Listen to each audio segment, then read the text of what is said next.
Masa depan menurut ketentuan Allah tak lama lagi akan jatuh ke tangan kita.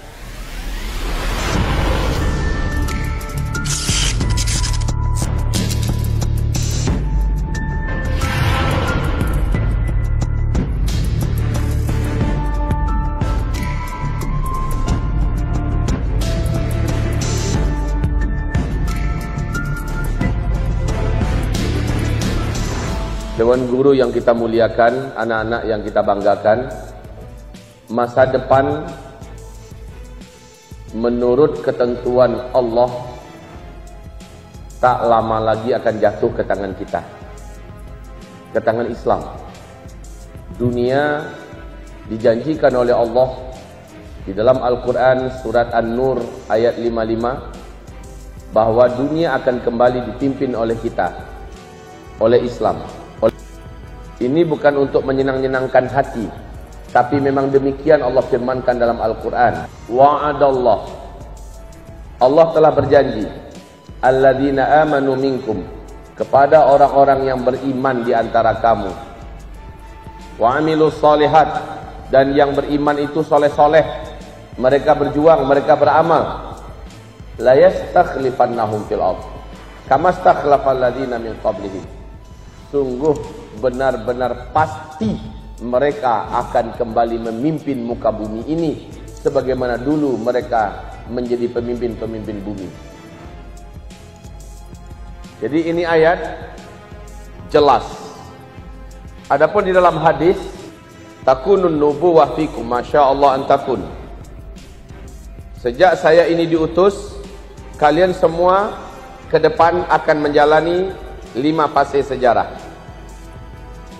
Fase yang pertama, fase nubuwah atau fase kenabian, kata Rasul sallallahu alaihi wasallam. Yang memimpin untuk umat Islam langsung Nabi Muhammad SAW. Masanya 23 tahun. Lalu kata Rasulullah, setelah itu kalian masuk fase kedua, yaitu khilafah ala minhajin nubuwah, fase kekhalifahan dengan sistem kenabian. Ini berlangsung selama 30 tahun. Setelah itu kalian masuk pada fase ketiga. Ini yang paling lama, 1227 tahun. Nabi menyebutkan inilah fase khilafah dengan sistem kerajaan. Di dalamnya ada 3 dinasti, dinasti Bani Umayyah, dinasti Bani Abbasiyah, dan dinasti Bani Utsmaniyah. Fase ini telah berakhir pada tanggal 3 bulan Maret tahun 1924. Dalam peristiwa runtuhnya khilafah Islamiyah Al-Utsmaniyah di Turki. Fase ketiga ini sudah selesai. Kita sekarang di fase keempat. Fase keempat ini pun sudah sampai di ujung. Kita sudah sampai di ujung sekarang. Ini fase keempat, yaitu fase mulkan Jabarian, fase kediktatoran. Tidak ada khilafah Islamiyah di sini. Ciri khas fase ini adalah Islam dan kaum muslimin benar-benar ditindas, disakiti, dizalimi di seluruh dunia. Ini fase kita sekarang. Jadi kalau Anda mendengar di mana-mana Islam disakiti, kaum muslimin dizalimi, memang ini fasenya. Kita hanya diperintahkan sini wajib sabar, istiqomah. Tapi kata Nabi, karena ujian-ujian di sini berat, banyak umatku yang akhirnya tidak tahan lalu murtad. Kalau dia bertahan, ada yang pura-pura bertahan jadi munafik. Jadi fase ini berat sekali, fase kita. Oke, fase ini sudah sampai hampir di penghujung. Kenapa? Karena fase ini lebih kurang hanya 100 tahun saja. Lebih kurang 100 tahun saja.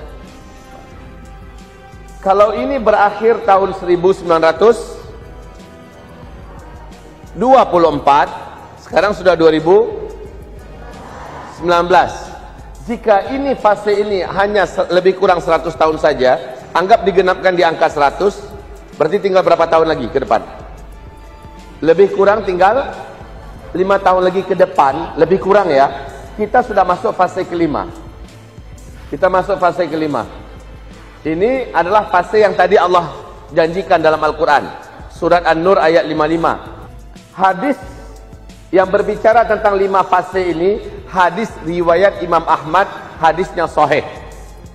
Hadisnya sahih. Nah, 3 fase ini Islam memimpin dunia. Cuma kepemimpinan Islam untuk dunia masih 23%, belum seluruh dunia. Tapi fase kelima nanti Islam akan memimpin dunia 100%. Demikian janji Allah dan Rasul. Dan Rasulullah tidak akan pernah menyelisihi janji-janji mereka. Ini kekhilafan Islamnya akan kembali tegak.